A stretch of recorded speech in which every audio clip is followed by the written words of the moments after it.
Good evening friend, ये the study गुरु और मैं हूं अनिल कुमार। इस वीडियो में हम देखेंगे जो यूपीएससी प्रीलिम्स में जो दो पेपर होते हैं उनके बारे में हम डिटेल में डिस्कस करेंगे। उनका सिलेबस क्या होता है, आपको कहाँ कहाँ से उनको नोट्स वगैरह मिल सकते हैं, ये सारी चीज़ें हम इसमें देखेंगे। तो सबसे पहले अगर हम बात करें, प्रीलिम्स में दो पेपर होते हैं। जो पेपर वन होता है उसे जनरल स्टडी पेपर वन बोलते हैं। जो सेकेंड पेपर होता है उसे सी सेट और सिविल सर्विसेज एप्टीट्यूड टेस्ट बोलते हैं, उसे पेपर टू भी बोलते हैं, जनरल स्टडी पेपर टू भी बोलते हैं। अगर हम बात करें इनके मार्क्स की, तो दोनों पेपर आपके 200 मार्क्स के रहते हैं दोनों पेपर। और दोनों पेपर का जो टाइम रहता है इंडिविजुअली 2 आवर रहता है। ठीक है जी। अगर हम सिलेबस की बात करें तो इनमें जो सिलेबस रहता है, पेपर वन में जो सिलेबस आपका आएगा उसमें करंट इवेंट रहेंगी नेशनल और इंटरनेशनल इंपॉर्टेंस की।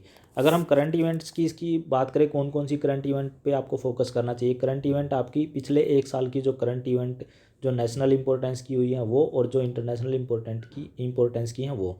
अब आपको कौन सी एक 1 ईयर की करनी है, तो आप किसी भी एक इंस्टीट्यूट के नोट्स वगैरह आप नोट्स इन द सेंस किसी भी इंस्टीट्यूट जो ठीक सा इंस्टीट्यूट है जो करंट अफेयर देता है तो उसकी करंट अफेयर आप कर सकते हो। अगर किसी के पास किसी को किसी इंस्टीट्यूट के करंट अफेयर वगैरह पीडीएफ में चाहिए तो आप नीचे कमेंट करके बता सकते हो, मैं आपको करंट अफेयर उसी इंस्टीट्यूट की प्रोवाइड करा दूंगा। अगर आपको कोई इंस्टीट्यूट के अलावा अगर कोई और किसी की करंट अफेयर चाहिए तो पीडीएफ में, तो आप नीचे कमेंट करके बता सकते हो, मैं प्रोवाइड करा दूंगा। उसके बाद नेक्स्ट हमारे पास आता है history of India. History of India की बात करें तो इसमें जो मेन फोकस रहता है आपका इंडियन नेशनल मूवमेंट से रिलेटेड रहता है। पहले आता था हिस्ट्री ऑफ इंडिया के बाद मॉडर्न इंडिया आता था। अब की बार इन्होंने लिखा है history of India and Indian national movement. तो इसका मतलब क्या हुआ, हिस्ट्री ऑफ इंडिया में तो इसका मतलब हिस्ट्री अब की बार अच्छे क्वेश्चन पूछे जा सकते हैं। नहीं तो पहले मॉडर्न इंडिया लिख के आता था, modern India and national movement और हिस्ट्री ऑफ इंडिया इस तरह से करके लिखा आता था। तो आपको अब की बार जो फोकस करना है वो इंडियन नेशनल जो मूवमेंट हुई है उन पे फोकस करना है। और हिस्ट्री ऑफ इंडिया में आपका क्या कवर रहेगा, आपका आर्ट एंड कल्चर भी आ जाएगा। आर्ट एंड कल्चर भी आपको देखना है, प्लस आपका जो इंडियन नेशनल मूवमेंट है वो भी देखना है। अब इसके लिए जो आपको बुक्स चाहिए, आप नितिन सिंघानिया की बुक कर सकते हो या फिर मॉडर्न इंडिया के लिए राजीव अहीर की कर सकते हो। इसके अलावा अगर आपको कोई और बुक आपके नज़र में या किसी इंस्टीट्यूट के नोट्स आपको इससे रिलेटेड चाहिए तो आप कमेंट करके बता सकते हो, आपको नोट्स मिल जाएंगे। फिर नेक्स्ट हमारे पास टॉपिक आता है Indian and world geography. World geography में इंपॉर्टेंट है 11th क्लास की फिजिकल जियोग्राफी, वो social economic geography of India. देखो यहाँ पे बोल रहा है physical social economic geography of India and world.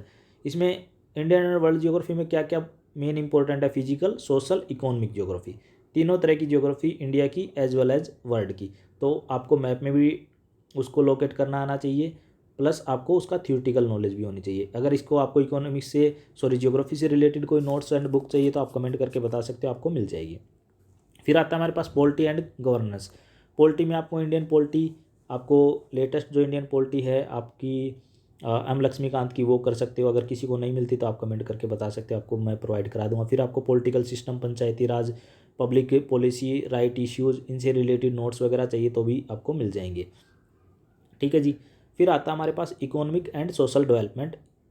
Economic and social development की बात करें तो इसमें sustainable development, poverty, inclusion and demographic social sector initiative, इसमें इकोनॉमिक से रिलेटेड टॉपिक आपके मोस्टली कवर किए जाएंगे। Economic and social development, economics के लिए आप किसी भी, जैसे श्री राम के नोट्स अच्छे रहते हैं वो कर सकते हो, और किसी इंस्टीट्यूट के आपको अच्छे लगते हैं तो वो कर सकते हो। और रमेश सिंह की बुक भी अच्छी है, सुंदरमन की बुक भी अच्छी है। और किसी इंस्टीट्यूट के अगर आपको अच्छे लगते हैं, कोई बुक पीडीएफ में चाहिए तो आप नीचे कमेंट करके बता सकते हैं। फिर हमारे पास नेक्स्ट आता है general issues on the environment and ecology. Environment and ecology की अगर हम बात करें तो आप जो एनसीईआरटी के 4 चैप्टर रहते हैं वो आपको कर लेने चाहिए, बहुत अच्छे हैं। फिर उसके बाद अगर हम बायोडाइवर्सिटी की बात करें एंड क्लाइमेट चेंज की बात करें तो ये आपका जियोग्राफी से भी कवर हो जाता है। या फिर आप शंकर की बुक आती है, शंकर IAS की इन्वायरमेंट की बुक आती है, वो भी बहुत अच्छी बुक है, वो कवर कर सकते हो। अगर किसी को उससे रिलेटेड नोट चाहिए तो वो अभी आप नीचे मेरे से कमेंट में मांग सकते हो। इसके लिए सब्जेक्ट स्पेशलाइजेशन की ज़रूरत नहीं है आपको, ज्योग्राफी से रिलेटेड और इन्वायरमेंट से रिलेटेड साइंस से को मिला के ही ये टॉपिक बनते हैं। और जो करंट में जो चल रहे हैं वो क्वेश्चन इनके इंपॉर्टेंट रहते हैं।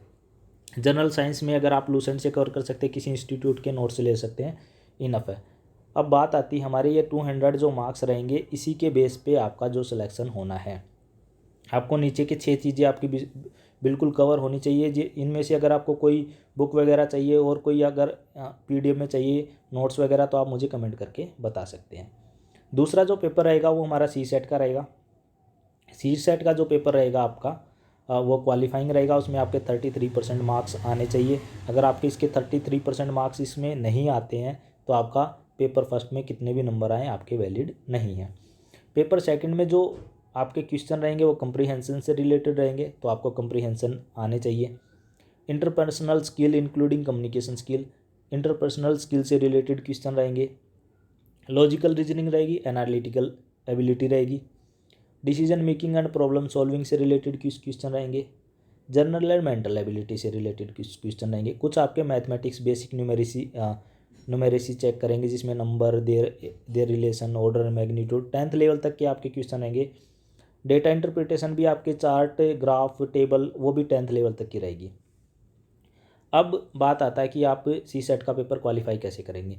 तो सबसे आसान तरीका है, जितने भी अब तक के CSET के पेपर हुए हैं वो सारे क्वेश्चन आप सोल्व कर लें। किसी बुक में अगर आपको मिल जाते हैं तो उनको आप सोल्व करके देख लें, बस उससे आपका काम चल जाएगा। अगर आप थोड़ी सी और डेप्थ में जाओगे तो उससे रिलेटेड और क्वेश्चन है उनको सोल्व कर लोगे तो आपका ये पेपर पास ईजिली हो जाता है। अगर आपको इससे रिलेटेड कोई बुक चाहिए, जैसे कई बुक आती है, अरिहंत की आती है और दिशा पब्लिकेशन की आती है, मरुनाल की, और अगर आपको कोई भी इससे रिलेटेड बुक चाहिए ओल्ड पेपर से रिलेटेड तो आप मांग सकते हैं, मैं आपको प्रोवाइड करा दूंगा, जिसमें आपको प्रीलिम्स के और मेन से रिलेटेड सोल्व क्वेश्चन पेपर आपको मिल जाएंगे। ठीक है जी। कैंडिडेट के लिए ज़रूरी है दोनों पेपर में अपीयर होना। अगर आपको इससे रिलेटेड कोई और क्वेरी है तो आप मुझे नीचे कमेंट करके बता सकते हैं। इस वीडियो में इतना ही। Thanks, have a nice day.